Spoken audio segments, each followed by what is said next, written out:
ये तस्वीरें उस चीन की हैं जिसे दुनिया उसकी ताकत, तकनीक और आधुनिक शहरों के लिए जानती है। लेकिन जुलाई 2026 में चीन के कई हिस्सों में हालात ऐसे बन गए जहां बारिश ने सड़कों को नदियों में बदल दिया। लोग घरों में फंस गए, गाड़ियां पत्ते की तरह बहने लगी और अब तक 39 लोगों की मौत हो चुकी है। लेकिन चीन जैसे विकसित देश में इतनी बड़ी खतरनाक बाढ़ कैसे आई? जिस देश के पास दुनिया के सबसे बड़े बांध हैं, मौसम देने की जानकारी, एडवांस व्यवस्था है, बड़े बड़े शहर हैं, बड़ी बड़ी बिल्डिंगें हैं, आखिर वही चीन कुछ ही घंटों की बारिश के सामने इतना कमजोर कैसे हो गया? हम आपको इसकी डिटेल बताएंगे इस वीडियो में। सबसे पहले ये समझना जरूरी है कि चीन इस खतरे से अनजान नहीं था। जुलाई 2026 के पहले हफ्ते से ही चीन के मौसम विभाग के कई इलाकों में भारी बारिश और बाढ़ को लेकर के अलर्ट जारी करना शुरू कर दिया था। प्रशासन को अंदाजा था कि आने वाले कुछ ही दिनों में मौसम काफी ज्यादा खराब हो सकता है। कई जगहों पर बचाव दलों को भी तैयार रखा गया था। वहीं संवेदनशील इलाकों पर नजर बढ़ाई गई थी और लोगों को सावधानी बरतने की भी सलाह दी जा रही थी। लेकिन इसके बाद भी मौसम ने ऐसा रुख बदल लिया जिसने चीन की तैयारियों को बेअसर कर दिया। इसकी शुरुआत हुई सबसे पहले तूफान मेसैक से, जो जुलाई की शुरुआत में ही चीन की तरफ बढ़ा था।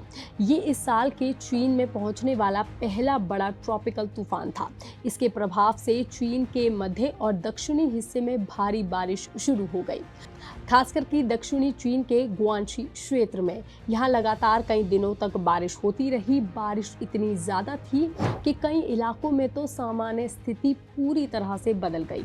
कुछ जगहों पर सिर्फ 24 घंटे के अंदर 90 सेंटीमीटर से ज़्यादा बारिश दर्ज की गई। इतने कम समय में इतनी ज़्यादा बारिश होने की वजह से ज़मीन पानी को सोख नहीं पाई और नदियों और बाकी जो जल भरने की जगह थी वहाँ पर दबाव तेजी से बढ़ने लगा। इसके बाद हालात बिगड़ते चले गए। रॉयटर्स की रिपोर्ट के मुताबिक गुआंशी के एक शहर में भारी बारिश की वजह से एक बांध भी टूट गया और उसने आसपास के इलाकों में पानी भर दिया। अधिकारियों के मुताबिक इस क्षेत्र में बाढ़ की वजह से 39 लोगों की मौत हो गई।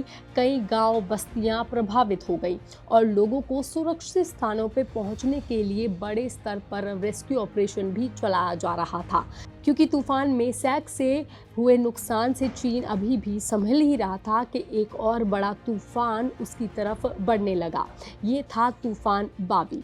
इस तूफान की रफ्तार ने एक बार फिर चीन की चिंता बढ़ा दी। शुरुआत में इस तूफान की हवा की रफ्तार 230 किलोमीटर प्रति घंटे पहुंच गई थी, जिसके वजह से इसे सुपर तूफान की श्रेणी में रखा गया। हालांकि बाद में इसकी तीव्रता थोड़ी कम हुई, लेकिन फिर भी ये एक बेहद खतरनाक तूफान बना रहा था और इसका असर सिर्फ चीन तक सीमित नहीं रहा। आसपास के क्षेत्रों में भी उड़ानें प्रभावित हुई, स्कूल बंद किए गए और प्रशासन को दोहरी चुनौती का सामना भी यहाँ पर करना पड़ा। यानी कि चीन के सामने समस्या सिर्फ एक तूफान या फिर एक दिन की बारिश नहीं थी, बल्कि दूसरी बड़ी वजह थी लगातार बारिश की वजह से हो रही चीन की कई नदियां पहले से ही खतरे के निशान के ऊपर बह रही थी।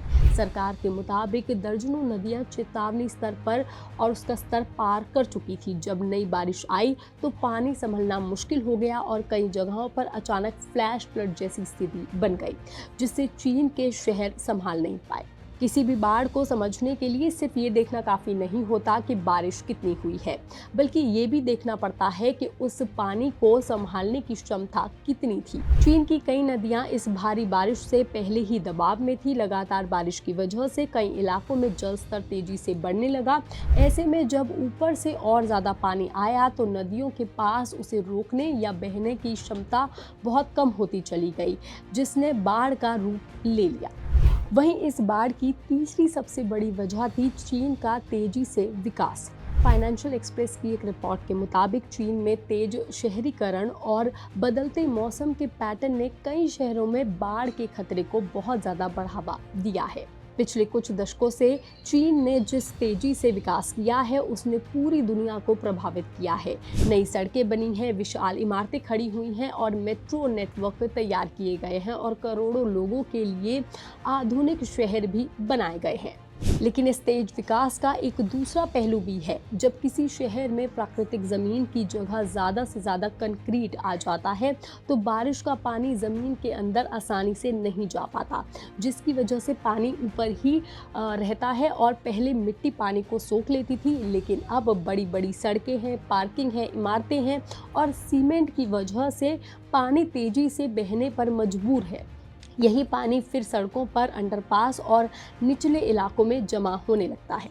हालांकि एक्सपर्ट्स ये नहीं कहते कि सिर्फ शहरों की वजह से चीन में ये बाढ़ आई है, लेकिन तेजी से बनने वाले शहरों ने कई जगहों पर पानी निकलने की व्यवस्था पर दबाव ज़रूर बढ़ा दिया है, जिसकी वजह से ये बाढ़ आई है।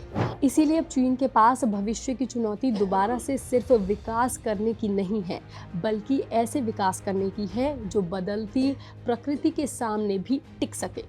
हालांकि इस पूरी घटना में चौथा कारण सबसे बड़ा जो है वो है चिंताजनक क्लाइमेट चेंज का।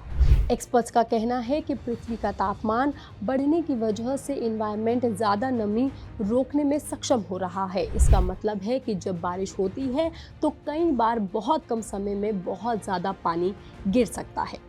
यही वजह है कि दुनिया के कई हिस्सों में अचानक भारी बारिश और फ्लैश फ्लड और खतरनाक जो मौसम की घटनाएं देखने को मिल रही हैं। हालांकि किसी एक बाढ़ को पूरी तरह से क्लाइमेट चेंज का परिणाम बताना भी वैज्ञानिक रूप से सही नहीं है, लेकिन एक्सपर्ट्स का ये भी मानना है कि बढ़ता तापमान ऐसी चरम मौसम घटनाओं की तीव्रता को बढ़ा सकता है। यानी कि चीन में आई ये जानलेवा बाढ़ सिर्फ खराब ड्रेनेज या फिर एक सामान्य बारिश की नहीं थी। इसके पीछे कई बड़े तूफान, रिकॉर्ड बारिश और पहले से भरी नदियाँ, तेजी से बनने वाले शहर और क्लाइमेट चेंज जैसी कई वजहें एक साथ जिम्मेदार थी।